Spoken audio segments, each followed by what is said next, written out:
Okay, good evening, everybody. Welcome to the first Horse Grooms Q&A with Cory Tual, top groom of Lily Keenan, the US jumper rider. Thank you for doing this, Cory. Yeah, of course. We're really excited and a little bit nervous because this is going to be this is our first one, as you know. So thank you for doing this. I'm Dinette Neutenboom. I founded Horse Grooms a couple years ago, and my dear colleague and partner Amy is. I always say she makes it look so beautiful, but she does a lot more with horse grooms. But she is basically backstage at horse grooms. And well, I want to be backstage also, but sometimes you have to be on the on the foreground, on the forefront.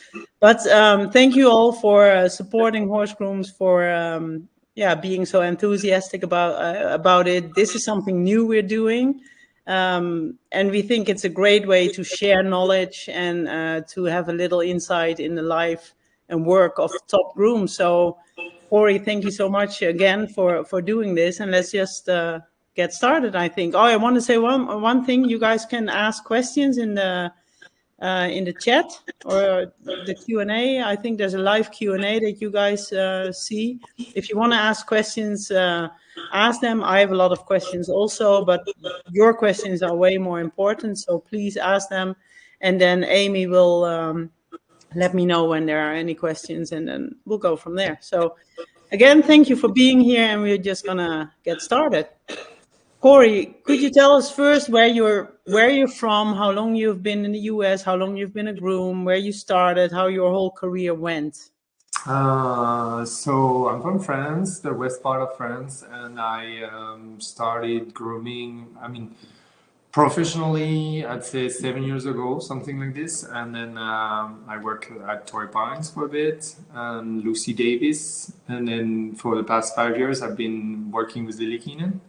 So yeah, I think that's how it works. So you've been in the US for the past 7 years also? Yeah, more or less something like this. Yeah, and you've told me before that it wasn't, yeah, but the horses were the reason also, but the language was also the reason, right? Right? Yeah, exactly. I literally wanted to improve my English, so I was like, I need to find a way to make it work, and I was like, I need to travel, and the thing that I knew how to do was taking care of horses, so that's why I left. I went straight away to America to just improve my English, and I fell in love with the job, and I never left. Yeah, great. Hey, is there someone in particular you've learned a lot from, or who has shaped your career? Yeah, so definitely there's a couple of people. I'd say the main one is definitely Verge. She's like the main groom for my clan, and she's been like always by my side. Like we call each other pretty much all the time, and then she gives me so much.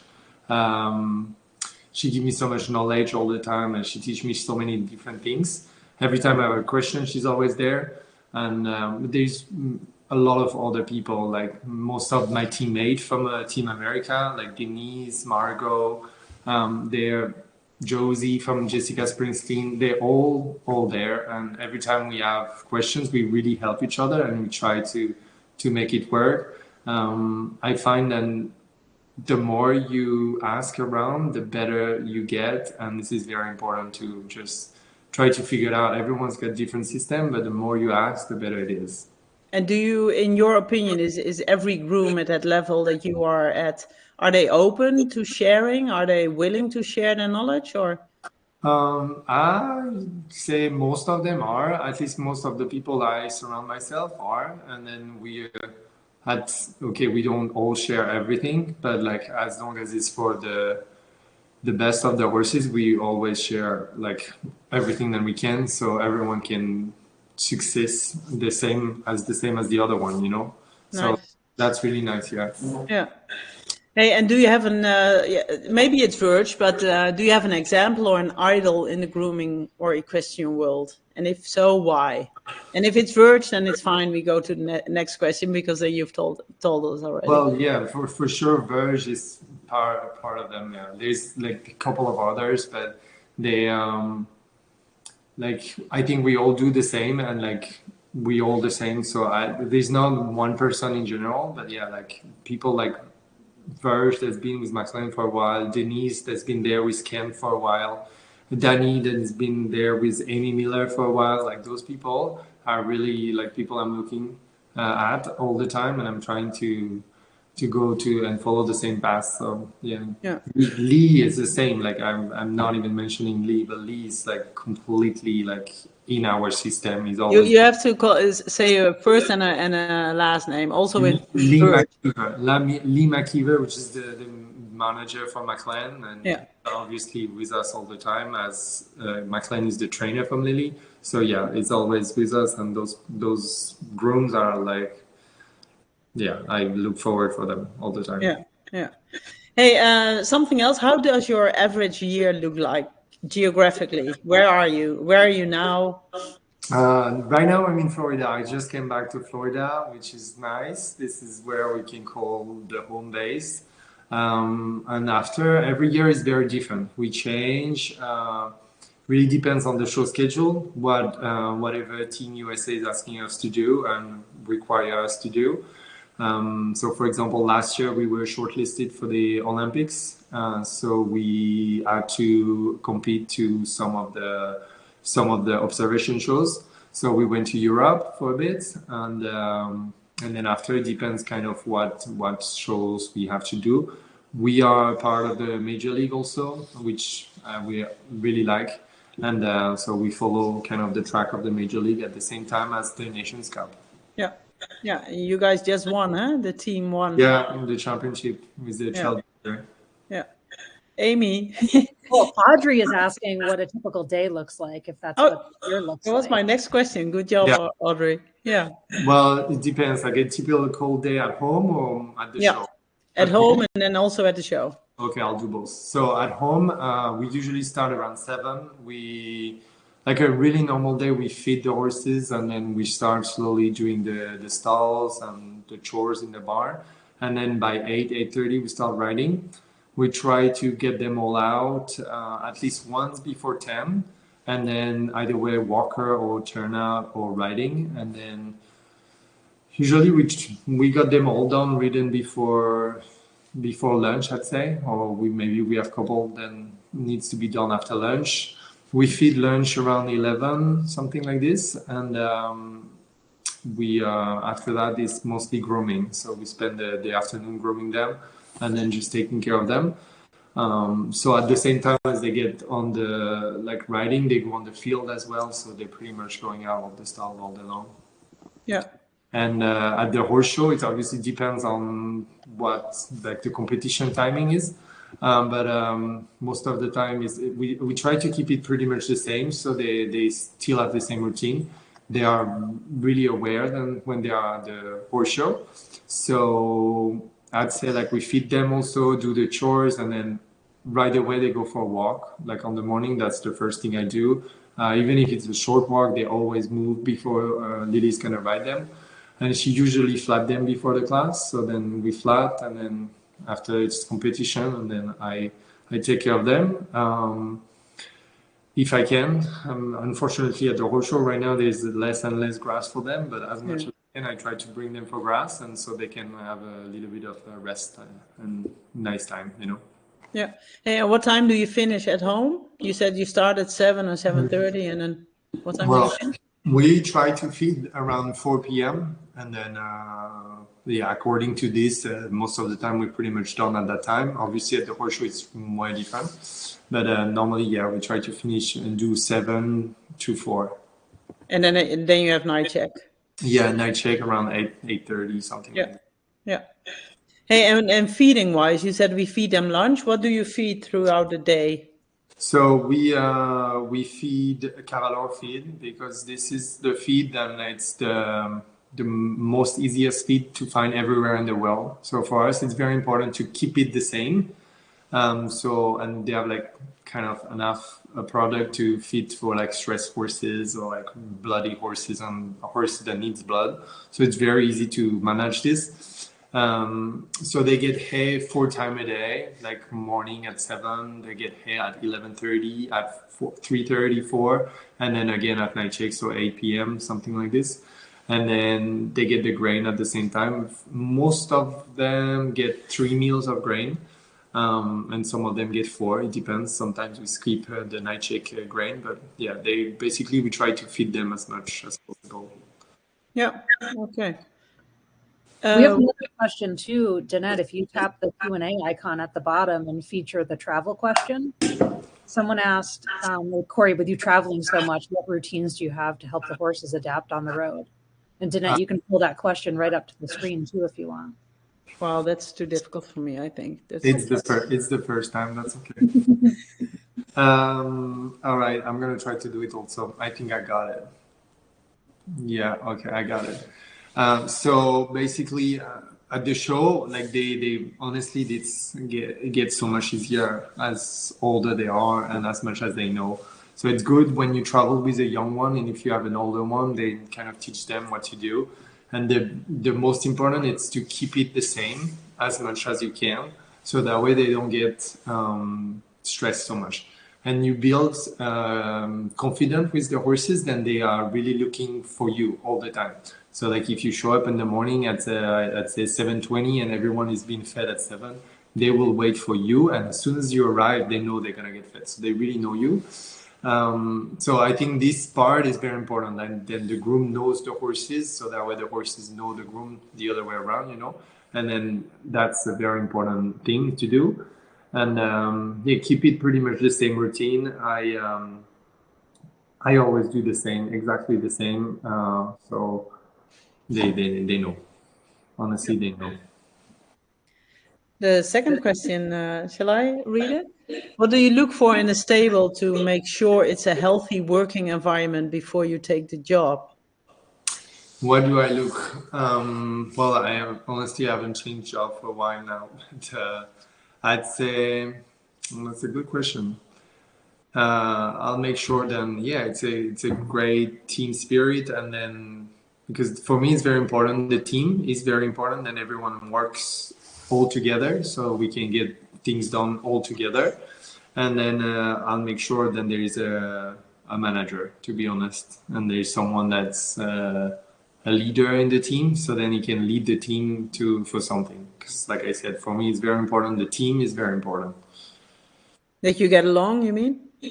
Not so much that, I mean, obviously you get along, but at the end of the day, like we're here for work, but it's very important that we all work together. That's very important. There's not someone above the other one, and that's why I think it's very important to have a manager that it's above everyone else, and then that helps everyone, obviously. But then if everyone is on the same level, then there's no I'm doing this and I'm not doing this, Yeah. What are the biggest challenges you have faced as a groom? That's a tough question, because honestly, it's like a challenge every day, because it depends on the horses. Like some of them are so much easier, some of them are difficult. The biggest, I think, is like when you fail, like when there's a horse that get hurt. Like that's really hurtful, because there's nothing you can do about it. I mean, obviously there is stuff you can do and you learn every day about it, but I don't think it ever happens then you're doing it in purpose, then the horses are breaking. So that's the most like hurtful and challenge to deal with, because you really have to go through it, and then unfortunately that's part of the sport. Like same as the athletes, they get hurt sometimes, so you just have to manage it the best way you can, and make sure they're happy, because they really like to compete, and they really are also like the good horses. They know when it's competition, they know when it's Grand Prix day, they know what we're expecting from them, and they really want to please. So yeah, it's really hard to keep those horses in a happy place when they're not doing their job. Yeah. What can you not live without at horse grooms? So I'm sorry. Again, what can you not live without at horse shows? Well, so at a horse show, what can I? Honestly, I'd say, because it's funny, I just came back from California and I did not bring a wheelbarrow with me there. We were flying, and I'd say a wheelbarrow, because that was really difficult without a wheelbarrow. So you were stealing it from your neighbors? I was boring. Oh, okay, okay. I was Yeah, boring. okay, yeah, good. Hey, and what are some of your favorite grooming products, and why? Grooming product.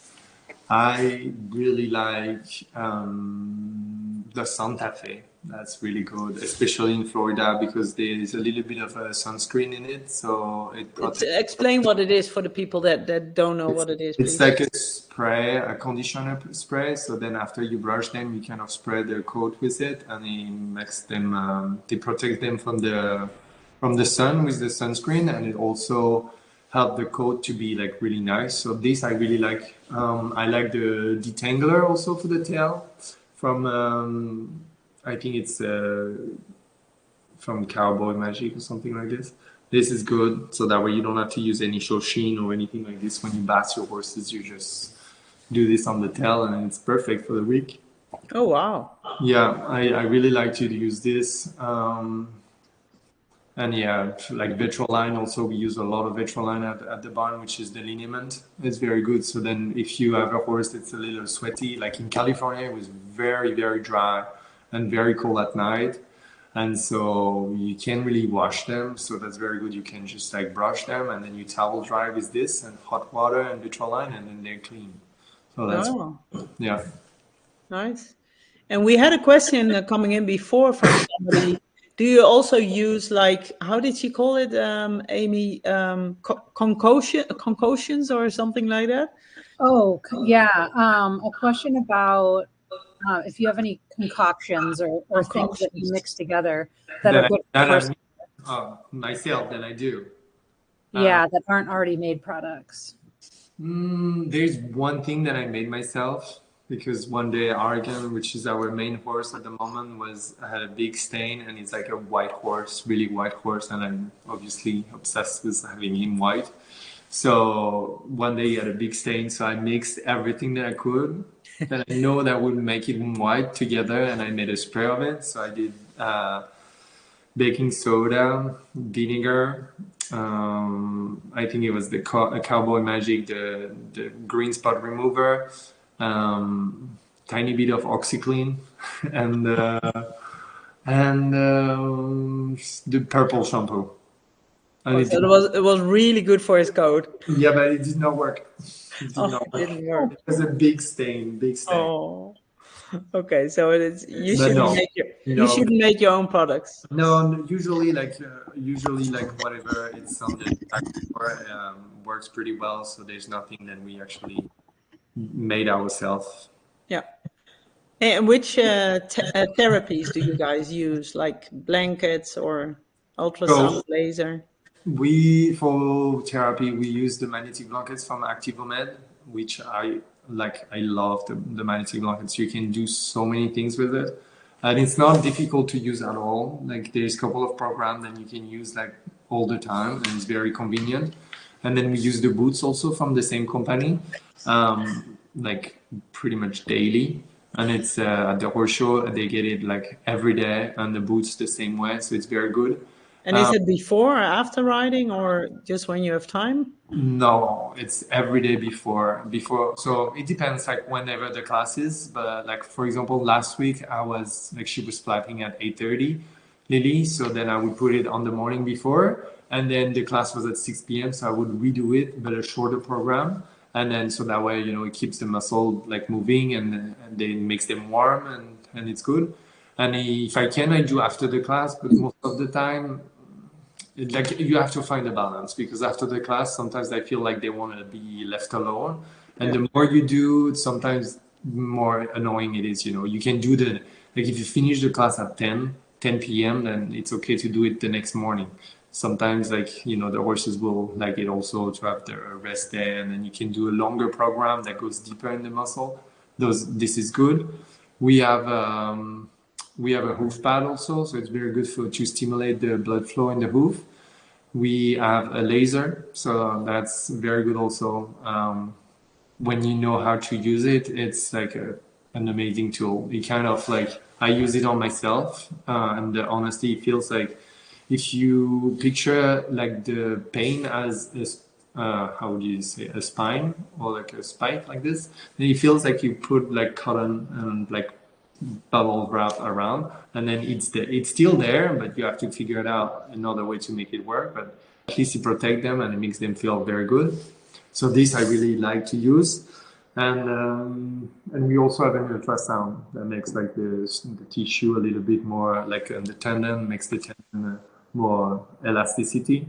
But that's more at home because this one takes a lot of time. So that's more something. But you don't do that all every day, I think, only in certain situations. Yeah, most of the therapy we do at the horse show only. Oh, yeah.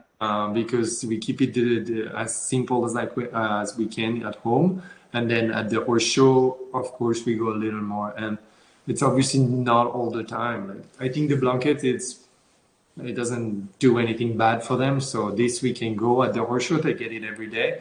But like the laser and all this, it depends kind of like what are you trying to help? What are you trying to do? And like also if it's just the schooling class on the first day, the meter 40, and like if there is something to help, yes, but otherwise, no, we don't do all of this all the time. And what about wrapping? Do you wrap them always or only in certain situations? Depends on the horses, honestly. Depends what they need. We like to wrap the front legs at least according to what they jump, how big they jump. We use different type of product under the wraps. But like I said, we are evolving into less is more. So we're trying to keep it simple as possible. Obviously, the older horses, they get more because they do more and they have done more. So we need to help them a little more. But yeah. Yeah.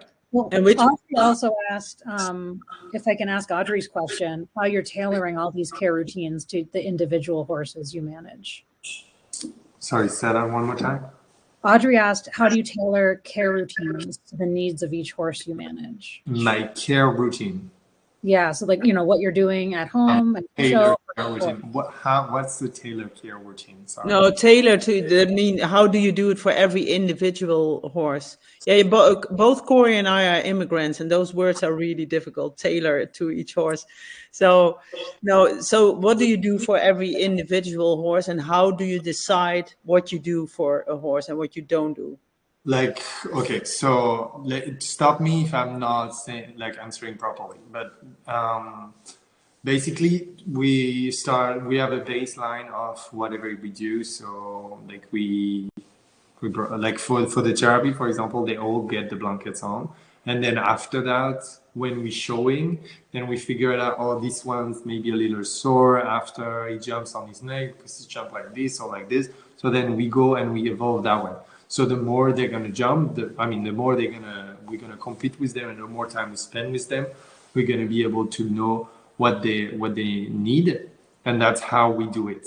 But there's not like a protocol that we do all the time, and this is how it is all the time. Like sometimes if I feel like this one, it needs a little bit more time on the neck, then I'm gonna spend more time on the neck. And if I feel the neck is fine, then I won't do the neck. And then after for the routine, just like at home, the basic routine, it's just pretty much the same all the time. Like we brush them the same way, and bath them the same way, and yeah. I mean, I don't know if I answered the question correctly, but yeah, I think so. But I also think the vet has an important. Yeah, I mean, obviously, I'm a lot of time on the phone with my vet, my physio. They work with us. They don't work for us. They really work with us. So we explain, but at the end of the day, we are the one that spend a lot of time with them. So the vets, like now I build a kind of a trust with my vets and my physio. So, we can say, okay, I think this one is a little like this and this is happening. And then the physio is like, yeah, but I think I can help that way. Or it can be like, you can help that way. And then we make it work all together. So you really have to, unfortunately for this, as much as I love routine, there's no routine. You really have to go and you have to listen to them all the time. And that's what takes a little bit more of an experience. But if you really pay attention all the time, then you can feel then something is sore, then this is like bothering him. Why is it bothering? And then the more you do, the more you learn. Yeah. How do you prepare your horses for travel? For travel, so that depends what time they're gonna leave. For example, if they leave for a big trip, then they for sure will get half of a GastroGuard. We won't do a big tube of a GastroGuard because the GastroGuard has two side effects. Has side effects. So the problem is like it works too good. So then at some point when it's not there anymore, the stomach goes the other way around and then creates a lot of acid. So we try to use as less as possible the GastroGuard, but we do GastroGuard when they're gonna be starved for a bit. If they're not gonna eat the proper routine. So we do the GastroGuard, and then they for sure will get a mash, also a big mash before they get on the truck or on the plane, and they will get hay constantly. We'll try to make sure they eat all the time. And then, so that way there's no stop and breaking in the stomach. They all get wrapped always, the forelegs. I never had really a horse that didn't like to be wrapped. So usually they all get wrapped. Of course, if one doesn't like it, then you should not wrap it. But most of the time we wrap them. We put bell boots on. They always have the fluffy halters on. And especially here in America, when we ship them on the truck, we use the California stalls, which allow them to put their head down. So we feed them on the floor, and so that way they always have their head down, because as more as they keep the head up, then you can have sort of infection, or they can cough, because this is not like the natural things for the horses. So yeah, we try to keep it as most of the time as normal as possible. Okay. Are there more questions, Amy? Morgan had a question a few minutes ago about, I know we talked about routines not always being typical, but what do you usually do for bathing? So that's a very good question, because Florida is very different than the rest of the world, to be honest. In Florida, the less you put water on the horses, the better you are.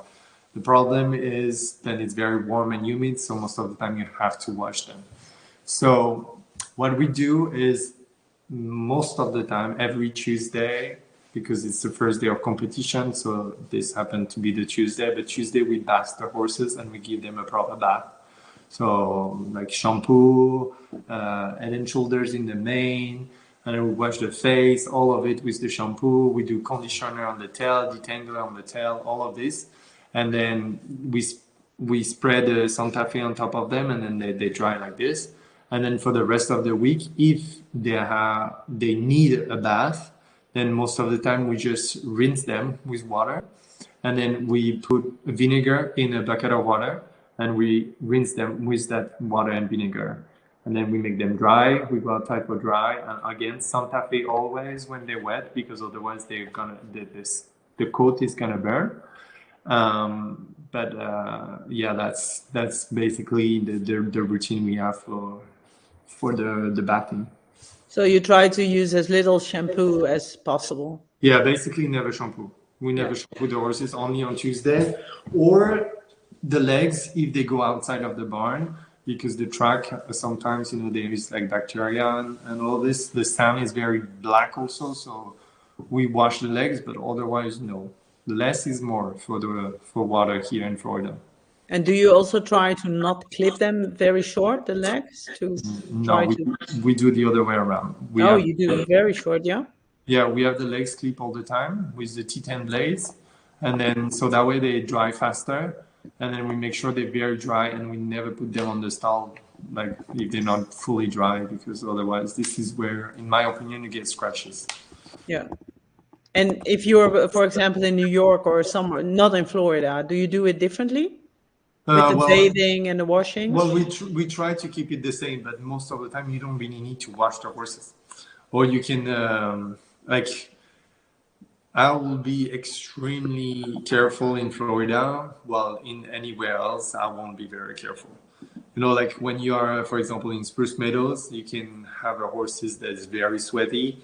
And then by the time you walk to the wash stall, it's not sweating anymore because it's dry. So It's just you have to find a balance on what you want to do or what you won't do. Because also if they dry that fast, sometimes it means also they're probably a little cold. And then we don't really feel that way because we're moving around, but then we're gonna put them on the stall. So you just have to figure it out what they are. And some of them are like warmer, they will need a shower, or some of them won't need a shower. Like it kind of depends on them. Yeah. Hey, Danielle of Instagrooms had a really sweet question. Different topic, but she asked, what's something fun or cute that Lily does to keep you happy? She was saying when the trainer she works for brings her hot tea in the morning, it makes her whole day. Oh. I don't know. We have like the relationship I have with Lily is like for me she's part of my family. Like I'll do anything for her anytime. So that's she doesn't do anything like particularly to make me happy, but I think everything that she does, she's trying to make my life easier, even if sometimes it's the other way around. But no, at least I feel like there's not a little thing, but I'd say like every time she gets on the horse, and that's really something that I noticed, and I still noticed even after 5 years. But every time she gets on the horse, she say thank you. Every time she gets on the horse, she said thank you. Every time she walks into the ring, she will say thank you to the engaged guy. Every time. So that's for me. It's important. Yeah. Little courtesy things. Exactly. Is there more, Amy? Or can I keep going? Yeah, no, there's another one I think is pretty big. An anonymous question: how do you keep from getting burnt out? That's a good question. I almost did. I think 2 years ago, I was under a lot of pressure, and because I had moved from being the groom to like the head groom and the manager, so I had way more responsibility, and I was having trouble to figure it out how to do it myself, and I feel like I had so much under my shoulder. But honestly, having a good team is very important, and I would say it, and I would say it again because I was not a believer of this before, but it's very important to have a great team and to be able to delegate. So if you don't feel like it, have someone doing it. Everyone can do the job, teach the other ones so that way they will know how to do it and the next day they will do it. And that's very important. And then, take a moment. When you feel like you need to, you need to. For me, it's also difficult because I travel a lot, and most of the time I'm by myself because Lily needs to go back to either New York or Florida, and I'm traveling around with the horses. So for me, it has been very difficult to keep going all the time because you don't have a break. You need to be there in the morning, you need to be there at night, you need to be there all the time for them. So that's been very difficult, and I mean, I try, and I'm always like this, but I'm very like I like perfection things. So I do not allow myself to not do this or not do this because not about the other ones, just because of me. I was like, if I don't do this, I'm gonna be. I mean, I'm lazy and all of this. But at some stage, you have to protect yourself, and there's things that needs to be done as long as the horses are like perfectly okay, and it's fine. But like there's other things like you can let go sometimes, and that's very important that you let go because otherwise there's no chance. If you want to do that job to that level, the intensity of the show that we have right now, it's so intense, and you have to do so much. So sometimes you can just let go on little things. And for me, that was the best advice I got. So what do you let go of then? Okay. Typical example. Last week, I had the 2-star and the 5-star Grand Prix following each other back to back. Our 2-star horse was very good. I had to stay there for the jump off, stay there for the prize giving. And my 5-star horse, they need extra care, was right away after, and it was at the beginning of the class. So I did not really have time to finish my 2-star horse before my 5-star horse. And I mean, obviously I take care of him, but like I did not do my tack and all of this in between. So after the 5-star, that took also a couple of times.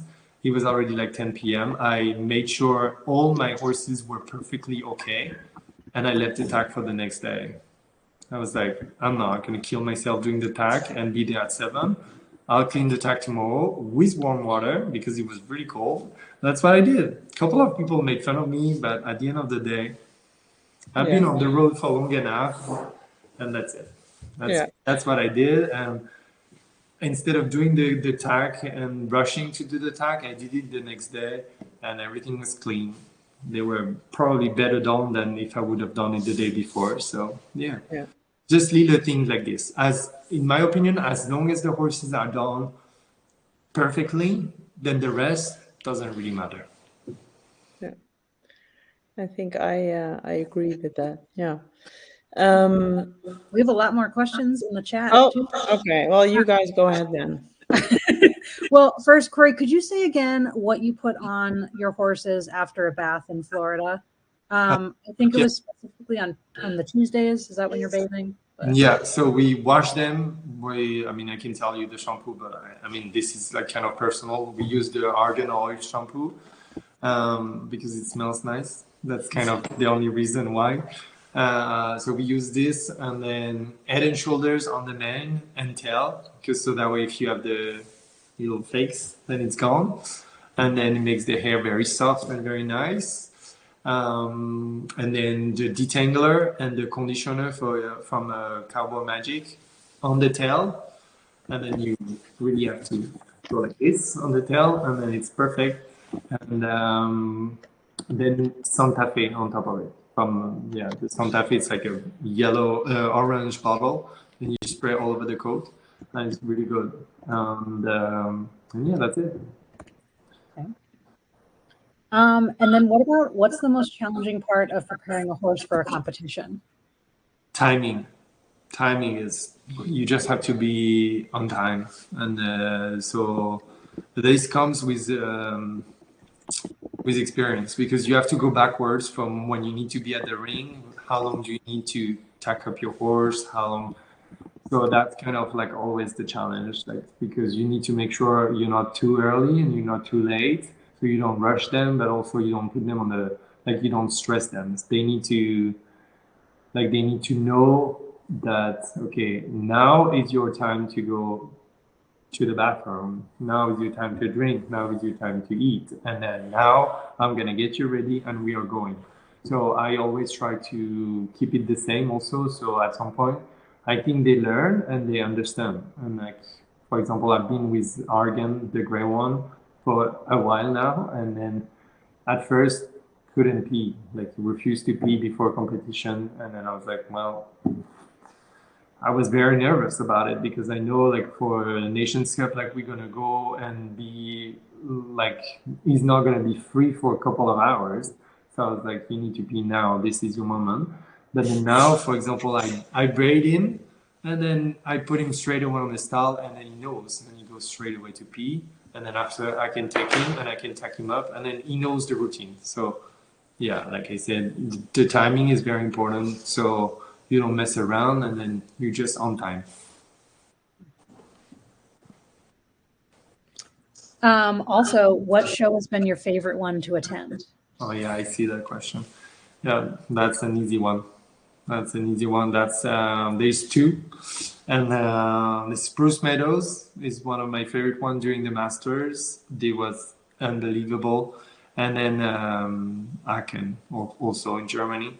And why is because those horseshoe are like the top of the sport, and I feel that everyone who's there as groom or rider, they're all here to like become the best version of themselves. So we are all helping each other to be the best, and it's a competition, obviously, but it doesn't really feel like we're competing against each other. We're just competing to be the best all the time. And that's a really different feeling compared to some other shows. And because most of us, even rider or grooms, we're all here to be the best. And whatever class it is at those horse show, we know it's very important, it's very challenging. And so if you succeed, then that means you've done a great job and everything is good. So yeah, it's very important. Those horse show are, like, for me, the best. And then a question from Ryan. What are some things you do to elevate your grooming routine for shows to make your horse look the best it can? Whether that's the products or the techniques you're doing. What I do to elevate my grooming? Well, like I said, I ask always around every time. Like I obviously have my routine, but my routine at the beginning was maybe like 10% of what I do now. So I always ask questions. If I see something, then I'm wondering what is it, then I'm gonna ask, and then I'm gonna figure it out if I agree or if I disagree, and then I can try it, and then I can try to put it into my routine to make it better. And yeah, I think that's very important. Then yeah, you just ask questions, and then you try to get better every time. Okay. A really good question, I think, came through anonymously. Someone asked about the best and worst experience working in the industry so far. My best experience, I'd say, it's participating to those bigger shows in the world. Like not even winning, because winning, it's a great feeling, but there is no but. It's a great feeling. It's really a good feeling. This is like what you want to do. But there is more than just being first in a competition. It's also like all the, how will you say it? Like all the way you came through. So when a horse like becomes like better and better and better, that's like you feel like you're doing something good. That's really good. And like so when you go to those horse show and like you finish with like even one down, but then it's the first time you do it, then you're like, wow, we went there, we've been part of it, and the horses are good. There's a tiny bit of a mistake. That's okay. We're just gonna learn from this. So this is the best I think in this part. And the worst I think is when they get hurt, because it's like I said, it's difficult for us, it's difficult for them, it's difficult for everyone. Audrey also asked if you have a strategy for managing a horse's mental well-being at a show. She said she's heard of stuffed animals or granola balls being given to the horses, and what do you do to keep them happy and healthy and try to avoid those moments? Well, I listen to them. So obviously they don't talk, but they are all the sign that they do that makes you understand what they want. Like Argan wants to go outside right away, whatever it is. As long as he's at the horse show, he's not gonna finish his breakfast if he hasn't walked. So he needs to go outside. So you go outside, and then he's gonna finish his breakfast. That's something that he's telling you, like he wants to go out. But yeah, those you just have to listen to them.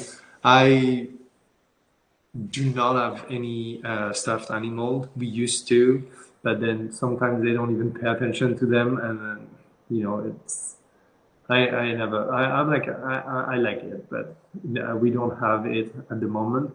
I think I had the stallion we have, Ken, is obsessed with one stuffed unicorn last week, so I'm probably gonna get him a unicorn at some point. So maybe he's gonna be happy with this. They get granola bowl, Jimmy bowl when they go clear. It's kind of a thing. If they clear, they get one. I think it's mostly for us, I'd say, because most of the time they do it anyway. They get it anyway, because you go and you're like, oh, I'm gonna buy only for that one, and then you're like, man, no, and they all get it. So no, they get it.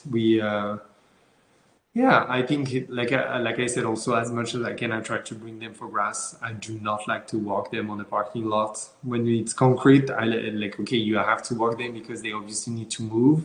But as much as I can, I rather bring them for grass for 30 minutes than walking them for 30 minutes on concrete.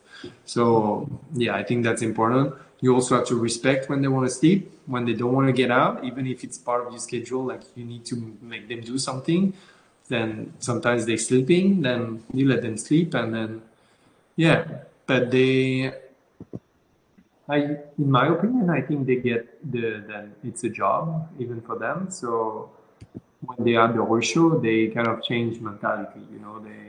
They game. So that's what I like with the horses, and at least that's why I'm trying I don't know if I can say I'm trying to teach them this, but that's where I'm going to try to, at least. So that way they know the horse show is the horse show, and we're here for competition. We need to be the best. And then when it's home, then it's different. Home, it's home. Then they can do whatever they want, basically. I think that those are all the questions, right, Amy? No, we have a couple in the Q&A box. If you'll you more?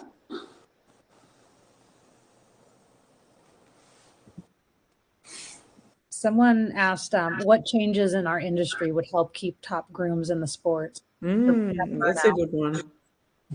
Wait, I'd like to see it. Okay, this one's in the Q&A section. Oh, yeah.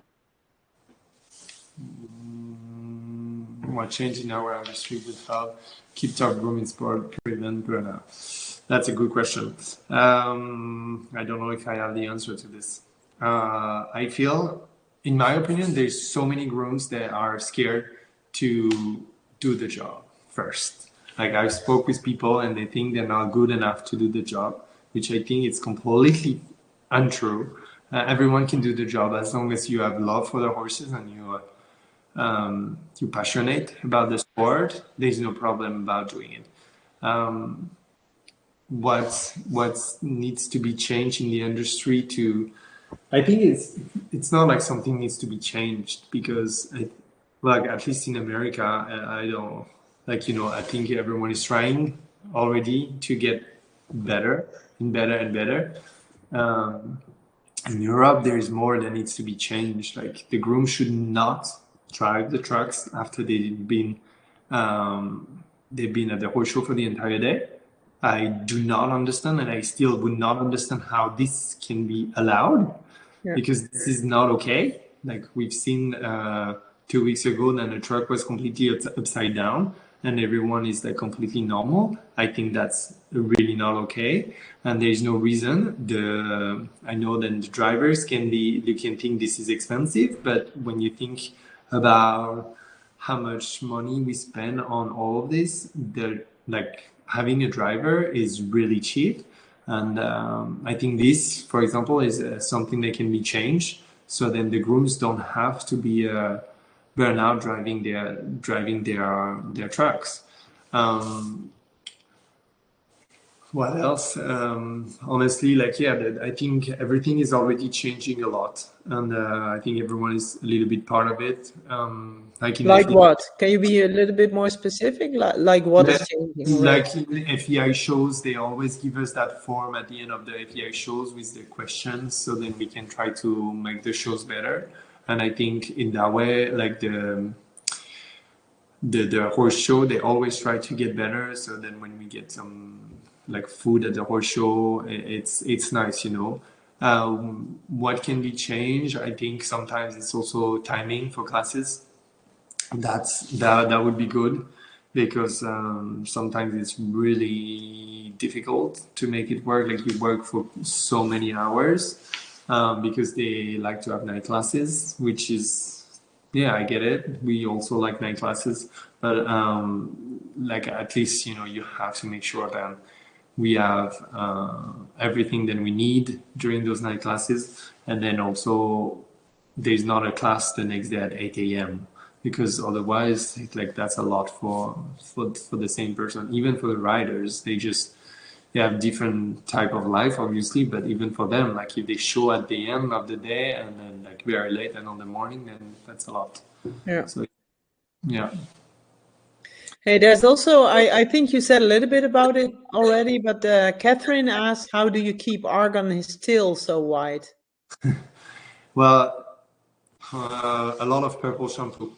Always a lot of purple shampoo. And honestly, if when I'm finished bathing him, if my fingers are not purple, then I haven't done a good job.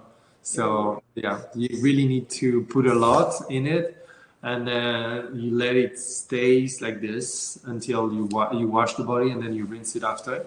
You can put baking soda on it also. At least if you put baking soda, it's gonna make like a paste. It looks not very good. But you put it and you let it soak for a bit, and then you rinse it and with vinegar, and it's very good. Okay. Did you always want to be a groom or originally a rider? Never a rider. I was not good No? enough. I was not good enough to be a rider, so I never wanted to be a rider. But you ride those horses now, right? Yeah, Sometimes? yeah. Well, most of the time now, yeah. Because Oh, okay. by myself, so yes, I do. But at first, I did not like so much. I like better taking care of them than riding them, and now I find happiness and joy riding them and training them because I know them well. So on the floor, so riding them it's much easier. Yeah. I think we have to work towards an end. Otherwise, we're gonna be cut off. I think at some point after 60 minutes. Yeah. My one of my last questions is: what are you most proud of in your whole grooming career? I think definitely when they win. When the horses win is when I feel the best. Like when Argan won his first 5-star, like I put so much effort into it. And then I wasn't even there. I was not even myself present that day. But like when he won, I was literally by myself in the stable in New York and he won in Ottawa. And I was starting to cry because I Oh, was so happy for him that he won, and it was like the best that day. That really made me proud. And then yeah, definitely Queensland the same when Lily won the first 5-star. I wasn't even there, and like I said, it's a team effort, and so even if I wasn't there, I was just so happy that day because it's just making them thrilled and be the best of themselves. It's what makes me happy. Yeah. yeah. And then really my last question at least is like, which advice would you give to aspiring grooms who want to work with top riders and top horses? Just do it. Just do it and Yeah, ask questions. just do it. Just go for it. Do it. If you don't know, just learn, listen, learn, and then you can do it. There's stupid questions, but that's okay. We can still answer those questions. Any question is important, and then you have to remember that everyone starts somewhere. So just let's do it. But what if you are not in contact with people like you or like those top riders? How would you need to approach it? Well, I wasn't. I thought it was impossible to do it. I was like, when I first started, I was like, oh, I'm gonna work for someone I don't know, then has a couple of horses. And yeah, when I put myself out there, I right away got into like one of the biggest stable at Troy Pines with the Reclamas, and I was like, wow. And I had no idea about anything. I just ask questions, and then from this, I find myself into working for Lucy, and then after for Lily, and then after that, opportunities, and then yeah, I become who I am right now. But honestly, it's just like by going there and putting yourself out there. There's like we are always happy to teach. I am at least. I'm always happy to teach everyone. If someone comes with a question, I will always answer. As long as the people wants to learn, I think everyone can do the job. Yeah. Well, Cory, thank you so much. Yeah, of This course. was, I think, it was a great first episode of our Horseroom Q&As. Amy, thank you everybody for being on here. It's really exciting to see that this. I hope you guys liked it, and we'll keep doing this. And Amy will tell a little bit more about that, right? Yeah. So this is a new type of event we're going to be doing more and more of starting in January. And I've written down all your questions so we can hopefully get them answered on the next Q&A. And so in January, we're going to be doing more of these in celebration of the launch of the next level of the Horse Grooms community. It's called Horse Grooms Insiders. And if you haven't seen it yet, of what we've been posting about it, Insiders is going to include more live events like this, also some skill building sessions and interviews, but definitely more Q&As like this. And we're hoping to have 2 of them a month. And then it's also going to feature mentorship. So Danette's put together an awesome group of mentors, and they're really experienced professionals from around the world they're working across a variety of equestrian disciplines. And whether you need advice on specific horse care, daily tasks, or just a bit of encouragement, these mentors are here to help you. And they're just a private direct message away if you want more, private one-on-one question answering. Yeah. And then Insiders is also going to feature a Groom of the Month, where each month an Insiders Groom is going to be selected as that Groom of the Month, and they're going to receive a $100 Coro gift card and get to do an interview as well.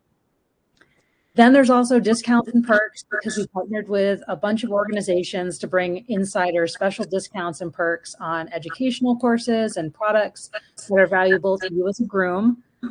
And then you'll also see there's going to be a new structuring of the horse grooms community, and the community and Insiders are both going to be tailored to the goals of each one. So the community is still going to be your place for making connections, seeing industry news, and getting tips from other community members. And then Insiders is for live and recorded videos where you can learn visually and access our most in-depth resources around equine wellness, career, and all sorts of things. And so all of this is designed to help you connect and learn and grow in your role as a groom. And you can learn more about Insiders by clicking on the Welcome and Perk space. That's Welcome and Perk. It has a yellow star or circle next to it in the community. And then we'll also post links to this on social and an email and in the community. So you'll see the direct link to it. But then the last thing I want to say about all of this is that we know Insiders is a big change, and we want to make it as accessible to as many grooms as we can. So starting tonight, you can start a free trial of Insiders, and you can get an up-close view of what it's all about. So for free, you can pop into the Insider space, see some details about the perks, meet the mentors, and some bios that we've shared about them. And until January 7th, Insiders is going to be just $35 for the whole year of 2025. And after January 7th, the price is going to go up. So tonight, we recommend you click the links we're going to share with you and just check out the free trial of Insiders. You can look around, see all the details, and then you can decide if it's for you. And if you're looking for more education and to level up your grooming career, we think it's probably for you because this is the best thing we're going to offer. Yeah, and we have some super exciting grooms like Cory coming on the Q&A. It's going to be Margot Thomas, Laura Kraut's groom. And we have Lars Steveld. He's Catherine Dufour's groom, the dressage rider from Denmark. And Felicia Wallin, the Swedish groom from Richard Vogel. She's also coming on soon in January or February. So we're really excited that all those people want to support us in doing this and share their knowledge with you guys. So thank you very much, Cory, again. Super that you wanted to do this. We really appreciate it. Thank you, everybody, for watching, for asking questions, and we hope to see you again. Have a good night. Bye. Bye.